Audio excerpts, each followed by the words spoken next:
Assalamualaikum warahmatullahi wabarakatuh. Selamat pagi anak-anak, semoga kalian semua dalam keadaan sehat dan selalu dalam lindungan Allah Subhanahu wa taala. Ya.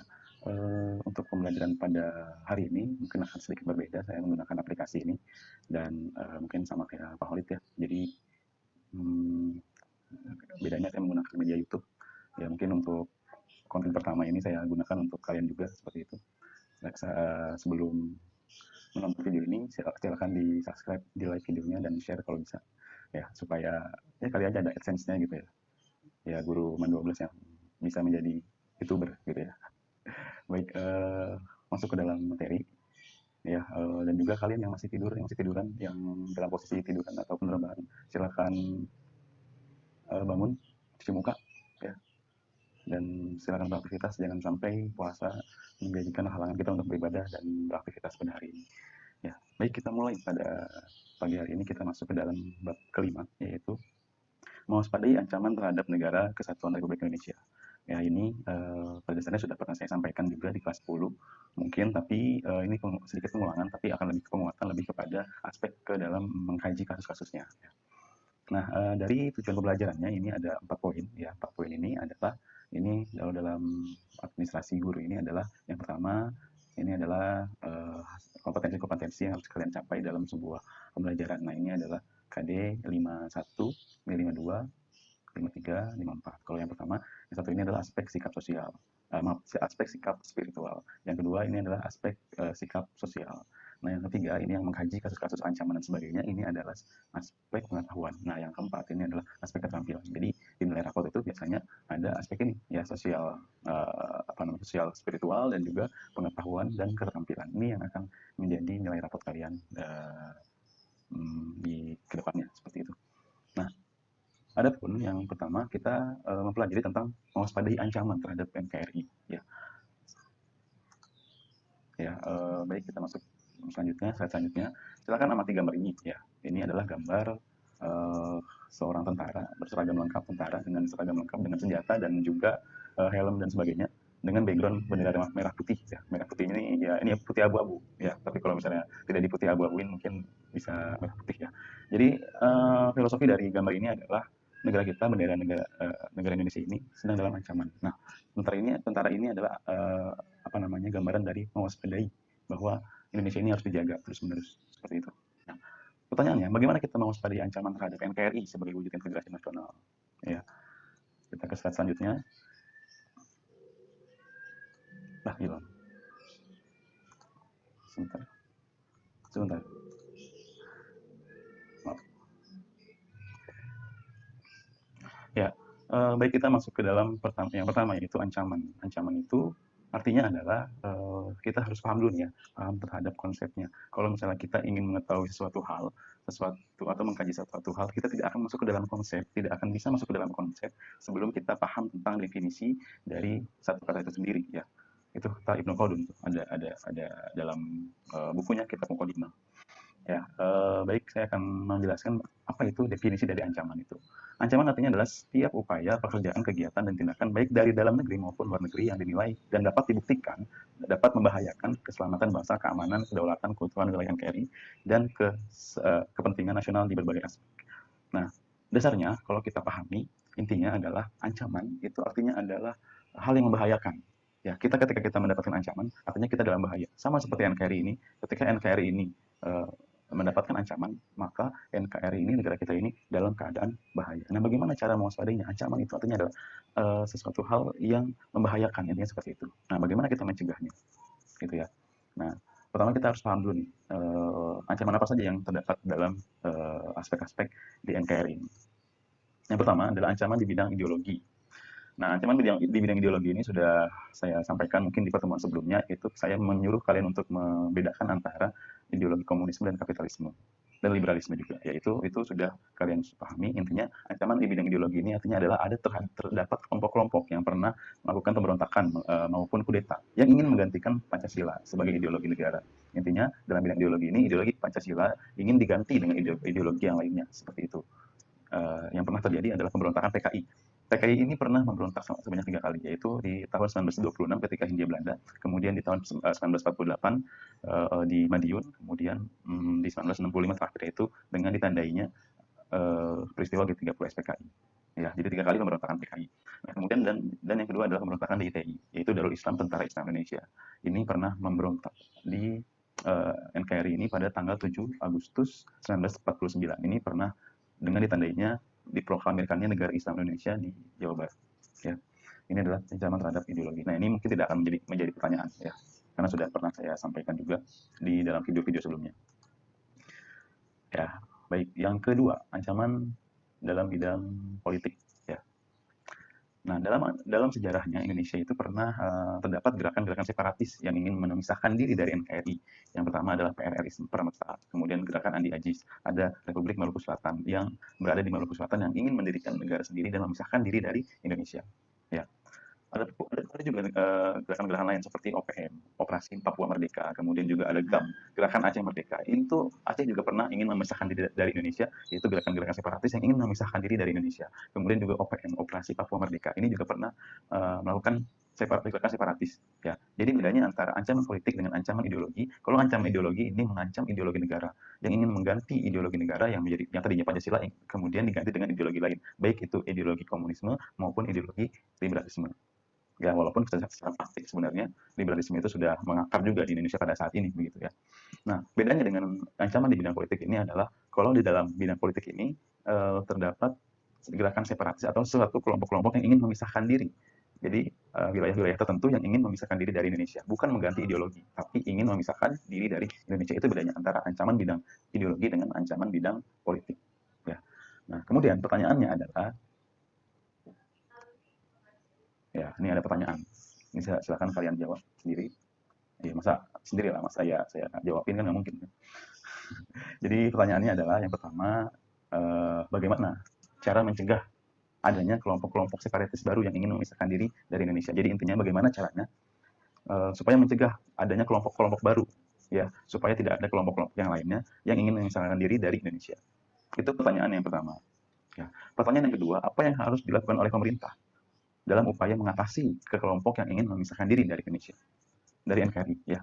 Jadi bedanya pertanyaan pertama itu adalah bagaimana caranya untuk mencegah, kemudian yang kedua apa yang harus dilakukan kalau misalnya sudah ada nih kelompok-kelompok yang ingin memisahkan diri dari Indonesia, bagaimana caranya, ya, yang harus dilakukan kalau sudah terjadi. Ini yang kedua. Yang ketiga adalah apa penyebab utama kelompok-kelompok tersebut ingin memisahkan diri. Jadi menurut kalian penyebab utamanya apa sih kelompok-kelompok ini ingin memisahkan diri dari Indonesia, seperti itu.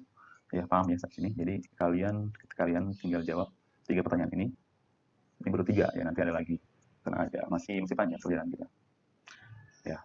Kemudian yang ketiga adalah ancaman di bidang ekonomi. Dalam bidang ekonomi ini ada dua ancaman ya, ancaman internal dan ancaman eksternal. Ancaman internal ini ada 6 poin yang saya catat di sini.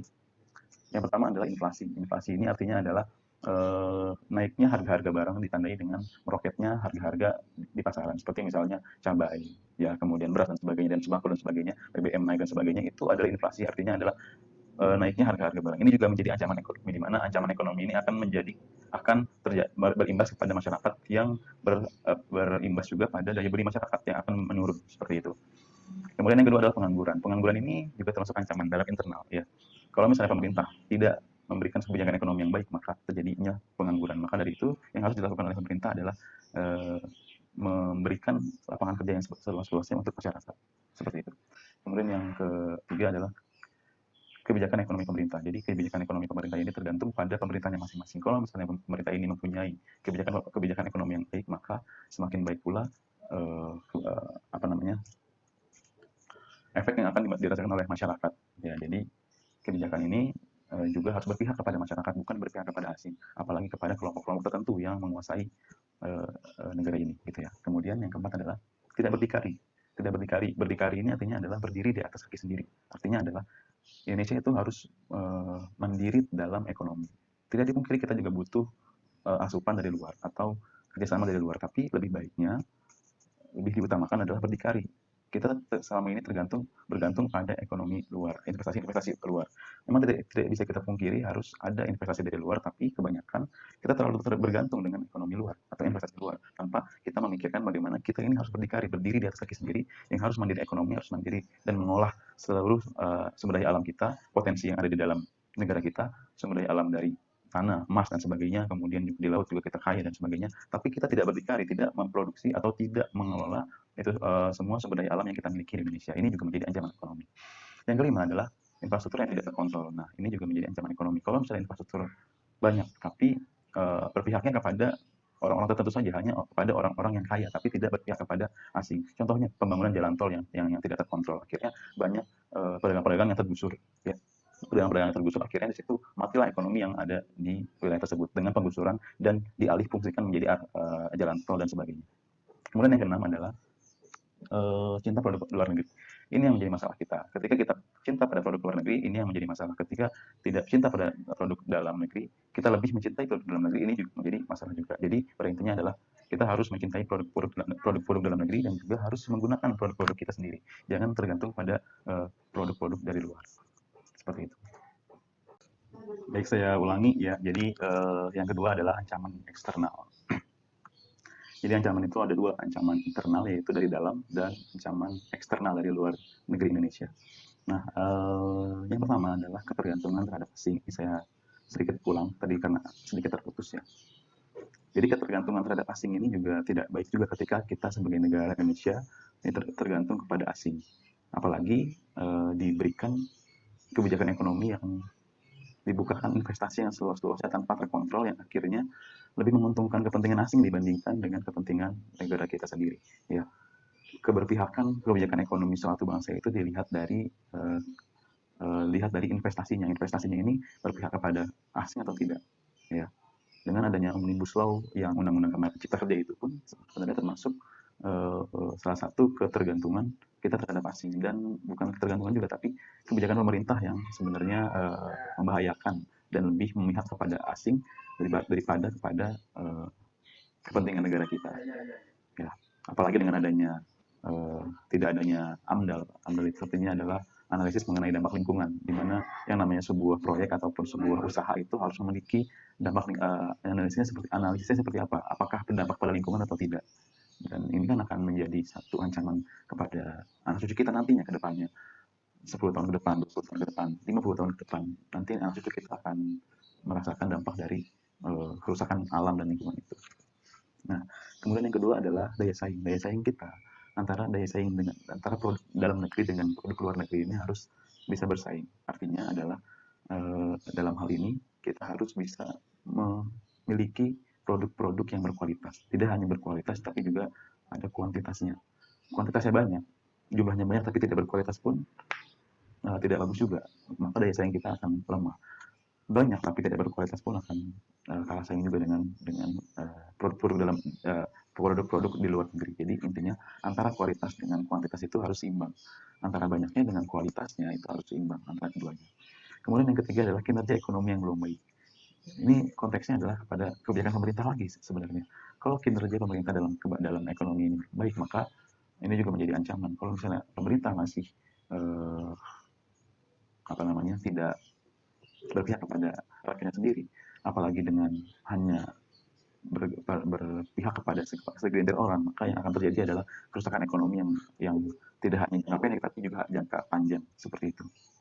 Nah, yang keempat adalah masuknya investasi asing yang tidak terkontrol.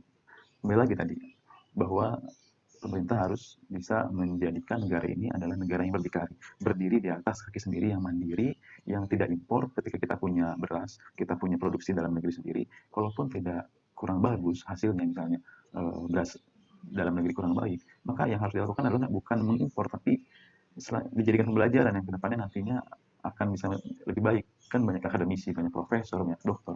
Dan bagaimana caranya supaya produksi dalam negeri ini produksi beras dalam negeri ini bisa lebih baik daripada produksi di luar negeri. Ini banyak bagaimana cara memanipulasi atau misalnya cara supaya tanaman ini hasilnya akan bagus seperti itu. Ada ilmunya, pasti ada, saya yakin itu ada. Jadi tidak bergantung kepada luar negeri. Yaitu kita harus bisa berdiri di atas kaki sendiri, tidak bergantung kepada luar negeri. Dan bisa memanfaatkan sumber daya alam dengan baik. Seperti itu. Ya, itu dulu materinya. Dan terakhir adalah pertanyaannya adalah ini ya. Jadi yang pertama, pertanyaannya adalah, menurut Anda, bagaimana cara supaya pemuda Indonesia dapat berpikir berdikari dalam hal ekonomi? Jadi intinya adalah, bagaimana menurut kalian supaya kalian nih generasi muda itu berpikir untuk mandiri dalam ekonomi, bukan bergantung pada satu profesi atau yang lainnya. Jangan berpikir kita untuk jadi karyawan atau jadi profesi tertentu saja. Boleh memilih satu profesi tertentu, tapi juga kita harus berdikari. Di sisi lain kita harus punya usaha sendiri seperti itu. Dan kalau bisa lebih baik lagi adalah kita menciptakan lapangan kerja sendiri dan juga menciptakan lapangan kerja untuk banyak orang. Ya, itu yang pertama. Yang kedua, apa yang harus dilakukan pemerintah dalam upaya mengatasi banyaknya pengangguran yang ada di Indonesia? Ya, ini silakan kalian jawab. Kemudian yang ketiga adalah, apa penyebab utama masyarakat Indonesia masih menggunakan produk dalam negeri dibandingkan produk maaf, menggunakan produk luar negeri dibandingkan menggunakan produk dalam negeri, dan bagaimana caranya supaya masyarakat Indonesia ini cinta produk dalam negeri? Ya, itu pertanyaan-pertanyaannya. Silahkan kalian jawab dengan bahasa sendiri seperti biasa, pakai bahasa sendiri, pakai tidak boleh sama antara satu siswa dan siswa. Kalau misalnya sama, saya suruh ulang satu kelas, tidak hanya satu orang itu, saya akan tambah tugasnya. Jadi saya harapkan semuanya itu adalah bahasa kalian sendiri dan tidak nyontek, dan itu benar-benar pure dari pendapat kalian. Tidak ada pendapat yang salah. Yang penting kalian bisa berani berpendapat, dan yang pastinya adalah kemandirian dalam berpendapat itu yang penting, karena kedepannya kalian tidak hanya menjadi manusia yang disuapin terus, tapi kedepannya kalian harus mandiri dalam berpikir juga. Di sini kan temanya mandiri dalam ekonomi. Kita belajar mandiri dalam berpikir, tidak bergantung pada orang lain, tidak bergantung pada Google, tapi kalian harus bisa berpikir secara mandiri. Ya, itu saja dari saya. Mungkin ini sesi pertama. Nanti ada pertanyaan, ada materi yang kedua, masih sama seperti ini.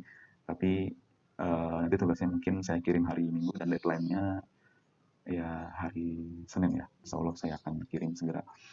Mungkin itu aja yang dapat saya sampaikan. Jaga kesehatan kalian. Wassalamualaikum warahmatullahi wabarakatuh.